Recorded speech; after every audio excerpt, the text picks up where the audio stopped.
श्रीजुक्त सरोज कुमार दास समाजसेवी माननीयसु आपण 2 दशंधि ऊर्ध्वकाल धरी समाज सेवा को एक व्रत भाव ग्रहण करी पुण्यतया ओडिशा माटी को धन्य करिसेंती। निजर आदर्श कर्म प्रवृत्ति भितर साधनारत रही आपण हजार हजार मनीषंक सुखिला उठरे चेनाए हस भरी देइछंती। संप्रति रोटारी क्लब उत्तर ओडिशा सामाजिक और सांस्कृतिक अनुष्ठान उच्च पदवी रे अधिष्ठित होई आपण सेवा भूमि को तपोभूमि रे परिणत करिछंती।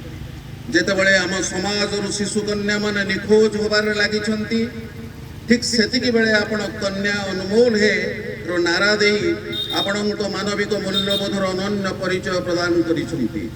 जड़े संग्रामी छात्र नेता निरलस समाजसेवी निरहंकार रोटारियान और स्नेहशील मनीष भाव आपणक सुख्याति सर्वजन विदित।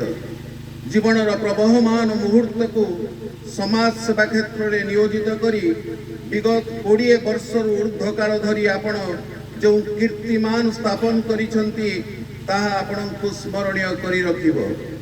हे उत्कल मातार अमृत संतान आपण आम पद्मावती फाउंडेशन को सहयोग हाथ बढ़ई आम मान को जो प्राण प्राचुर्य और महान आदर्श रे रुधिमंत करिछंती ताहा आपणक बलिष्ठ व्यक्तित्वर ज्वलंत निदर्शन। वास्तव रे आपण होचंती विपदर बंधु।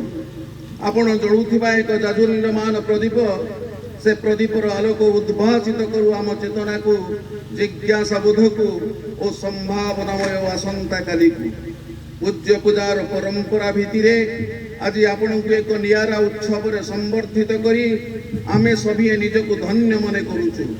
आपणकर स्वर्णिम यात्रा अब्याहत रहू आपणक जीवन मधुमय हेउ एई शुभ कामना सह आपणको विनम्र प्रणति जनाउछु।